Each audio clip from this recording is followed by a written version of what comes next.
Let's now tell you about the startling findings of a new report, which says that a tuberculosis research and advocacy group now suggests that the COVID-19 pandemic and resulting lockdowns could have a devastating impact on the global tuberculosis burden in the coming years. The analysis is focused on 3 high TB burden countries, that is, India, Kenya and the Ukraine, where disruption of tuberculosis care could have a significant impact. The current lockdown has disrupted basic TB diagnosis, treatment and prevention for around 2 months in almost every country. And once these lockdowns end, it would take another 2 months to get TB services back up and running, and what could result in a rapidly growing pool of undetected and untreated tuberculosis patients. Up to 6.3 million more people are predicted to develop TB between now and the year 2025, and 1.4 million are expected to die as cases go undiagnosed and untreated during these lockdowns. Under normal conditions, tuberculosis already kills 1.5 million people in a year, and more than any other infectious disease. The past few years have seen a steady decline in tuberculosis deaths as a result of more services to treat the disease and prevent its spread.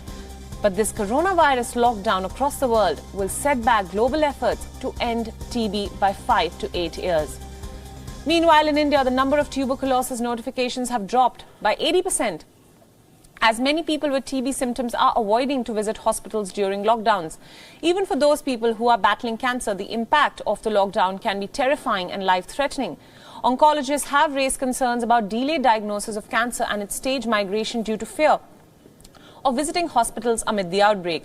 For 56-year-old Anita Watson, diagnosed with breast cancer in stage 4 and undergoing chemotherapy, the coronavirus outbreak has cast her into even greater uncertainty. Worried about catching the infection, she also has to deal with the fact that the overloaded health services no longer consider her a priority.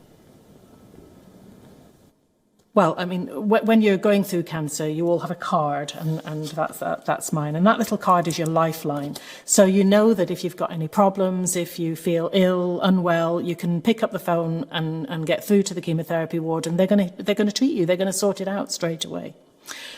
Now, with coronavirus and with them saying you're no longer priority, what that actually means is that, unfortunately, they, and quite rightly so, they have to treat the curable cases first.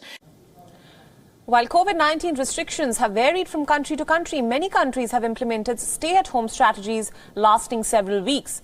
And routine surgeries and procedures have been put off at hospitals in several countries as they adjust to treating the influx of patients with COVID-19 and other possible shortages of beds, protective equipment and other supplies.